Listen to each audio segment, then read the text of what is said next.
The Russian military operation in Syria is nearing the end of its third year. Since 2015, Moscow has been employing its air power, military advisors, and diplomatic resources to defeat a multitude of terrorist groups, to support the legitimate Syrian government, and to promote a peaceful dialogue across the country, thereby creating the framework for a diplomatic settlement of the conflict on the international and regional levels. Russia's capabilities of providing military supplies to Syrian government forces and humanitarian aid to the local population have both played an important role in establishing Russian forces as an influential and reputable power within Syria, which can play the role of a mediator among various factions on the ground in the war-torn country. In comparison, all other foreign powers involved in the conflict are forced to rely on a limited number of proxy forces, which have often proven to exhibit a harsh attitude toward and competition with their counterparts and competitors. On the other hand, this situation puts restrictions on Moscow's actions in some spheres, because it must balance its public and formal positions to push forward the promoted political settlement, while pursuing Russia's own national security and political goals simultaneously. To put Russian actions in Syria and the Middle East in general in perspective, one should think back to what the situation was like on the eve of the direct Russian intervention in the conflict. At that moment, the Syrian branch of Al-Qaeda, Jabhat al-Nusra, now known as Hayat Tahrir al-Sham, and other radical militant groups, often branded in the mainstream media as the moderate opposition, as well as ISIS, were engaged in an increasingly successful offensive against the Syrian government on multiple front lines.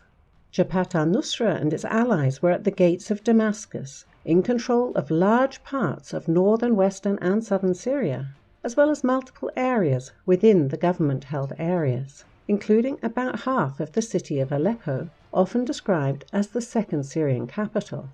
At the same time, ISIS' self-proclaimed caliphate was rapidly spreading throughout the eastern and northern parts of the country. The terrorist group was in control of a major part of the Syrian oil resources, the strategically important cities of Deir ez-Zor and Raqqa, and controlled a sizable border with Turkey. The US, Israel, Turkey, Saudi Arabia, Qatar, and other countries of the so-called civilized world were either providing direct and indirect supplies or assistance to Jabhat al-Nusra and its allies in an effort to overthrow the Assad government. The US-led coalition against ISIS achieved little success in combating the terrorist group and destroying its infrastructure. The so-called caliphate had clearly expanded its territory and power since the coalition's formal establishment on June 13, 2014. ISIS' oil business was on the rise, with illegal oil flow streaming throughout the region and even reaching the broader international market. The mainstream media and think tanks were publicly forecasting that the Damascus government would fall by the end of 2015, or, in the best-case scenario, would be able to consolidate its control over the coastal areas. These same Western establishment disseminators of information warned that such a coastal statelet would soon turn into an Iranian client pseudo-state after the dissipation of Syria. Iran has invested a significant amount of resources and troops in the conflict, and even convinced Hezbollah to join it on the side of the Damascus government. Nonetheless, these efforts were not enough to shift the balance of power in favor of the Assad government. All of these forecasts appeared to be doomed to failure on September 30, 2015, when warplanes and attack helicopters of the Russian aerospace forces started pounding militants across the country, irrevocably shaping the course of the conflict.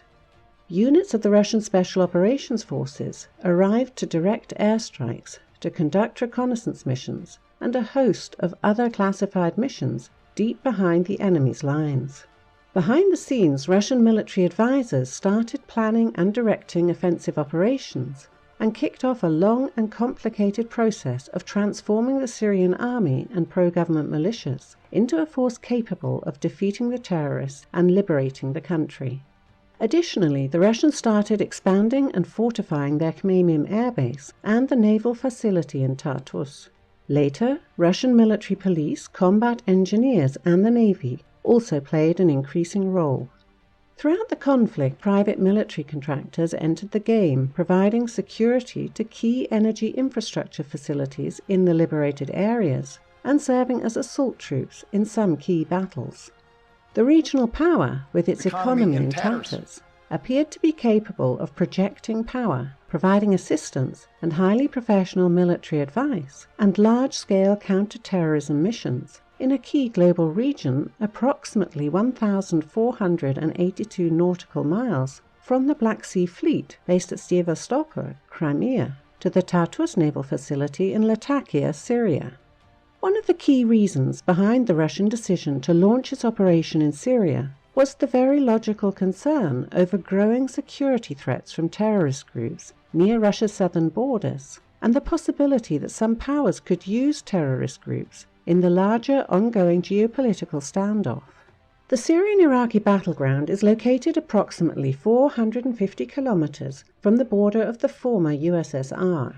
Russia has been a target of terrorism perpetrated by radical Islamist groups for decades. Considering the rapid growth of ISIS in 2014, some Western actors would like to see the expansion of this entity or other quasi-state terrorist structures into Russia's South Caucasus or the border area with Central Asia. Thus, Moscow found common ground with the governments of Iran, Syria, and Iraq, and even the leaders of Hezbollah, all of whom were also concerned with the growth of highly organized and ideologically motivated Sunni terrorists in the region. These factors led to the creation of the Russian-Syrian-Iranian-Hezbollah alliance and the establishment of an HQ in Baghdad for joint intelligence sharing cooperation and anti-terrorism coordination between these nations. The alliance was de facto formed and the Baghdad HQ was established immediately after the start of the Russian military operation in Syria in late September.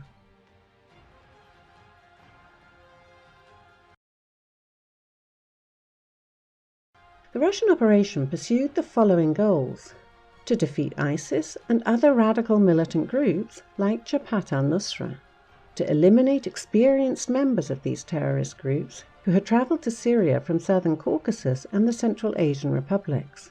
It was determined that when these elements returned home, they would pose a threat to Russian national security, to prevent a Libya-like scenario in Syria. Thus, it was needed to destroy the established terrorist infrastructure, which would allow the terrorist group to use the country as a rear base for terrorist attacks across the globe,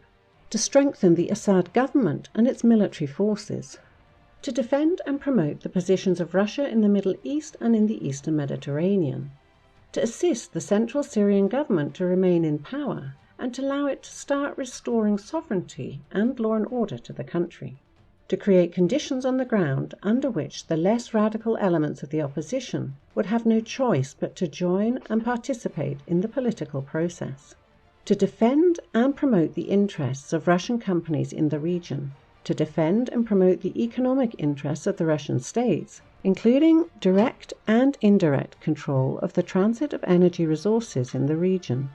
Obviously, Moscow had to expand its own military infrastructure at the facilities in Tartus and the Khmeimim Air Base, and to ensure the security of the deployed forces. Russian attack helicopters additionally used air bases in Shayrat, Homs, Tayas, and Damascus as advance airfields. As a beneficial consequence of direct participation in the conflict, the Russian Federation gained the opportunity to test its more modern weapon systems under real combat conditions and to provide personnel with combat experience.